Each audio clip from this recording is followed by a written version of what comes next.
Cuando débil soy, fuerte soy, dice San Pablo. O sea, aquí hay una enseñanza inmediata. Y es de la que vamos a hablar hoy.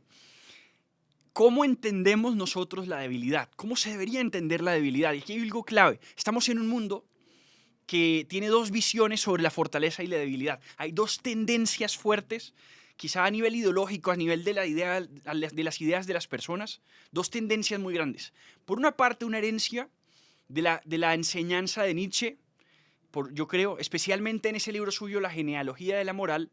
Este hombre dice que hay una moralidad de señores o de maestros y hay una moralidad de esclavos. Y él dice que el cristianismo predica la moralidad de esclavos y que hay un montón de gente que predica una moralidad de esclavos donde le enseñan a la gente a ser humilde, a ser paciente, a esperar y una serie de virtudes que en el fondo lo que le enseñan a la gente o lo que crean en la gente es una actitud débil.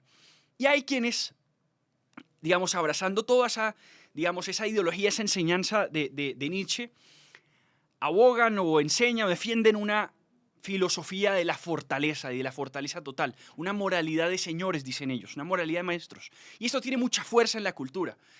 Eso tiene mucha fuerza, por ejemplo, en muchas ideologías políticas también. La derecha europea de algunos países, es el caso particular de Francia, por ejemplo, hay una derecha europea que recibe mucha herencia filosófica de Nietzsche y especialmente de ese llamado a ser fuertes, esa enseñanza de la fortaleza, que tiene sus bondades, seguramente las tiene, por supuesto hay un llamado a ser fuerte ante una cultura hoy frágil, ante una cultura hoy que llaman generación de cristal.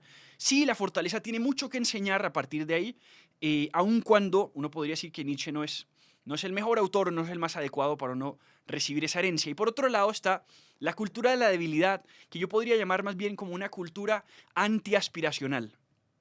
Antiaspiracional. Para mí esa es la clave de esta cultura de hoy, de esto que llaman generación de cristal, de esta cultura victimista, de esta cultura que siempre te enseña a, oye, tranquilo, quédate como estás, sé cómo eres, no necesitas crecer, no necesitas cambiar.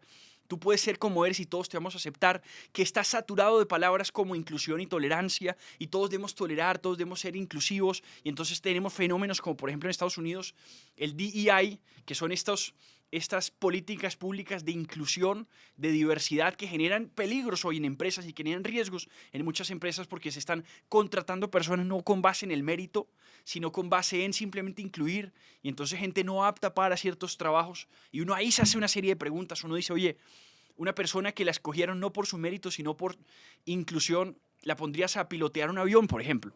Le encargarías cosas que son determinantes de vida o muerte, como la salud de un paciente, etcétera.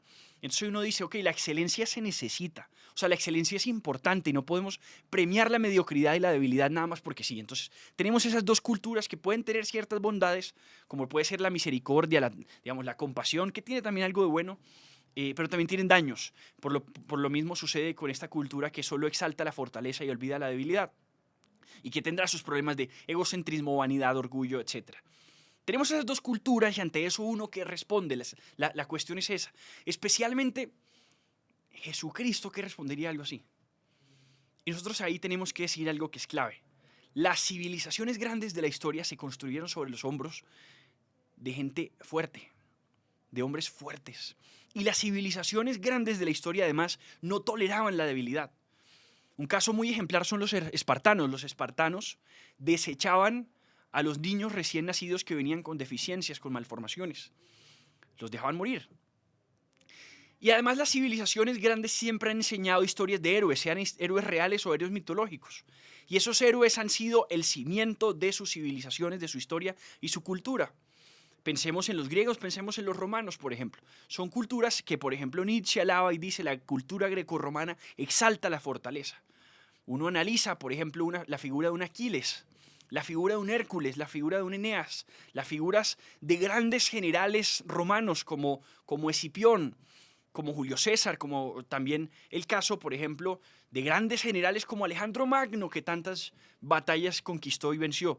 Estos grandes hombres han sido pilares fundamentales de grandes culturas y civilizaciones y han sido sus historias contadas a través de las generaciones para estimular en los otros jóvenes lo mismo, en las generaciones siguientes lo mismo. Todo eso está muy bien, todo eso tiene mucho poder, pero hay algo particular que pasa en el cristianismo. En el cristianismo, la forma como se enseña esa cultura no es sobre la fortaleza de los hombres. Ahí está lo radical, está el cambio radical, digamos, en el cristianismo.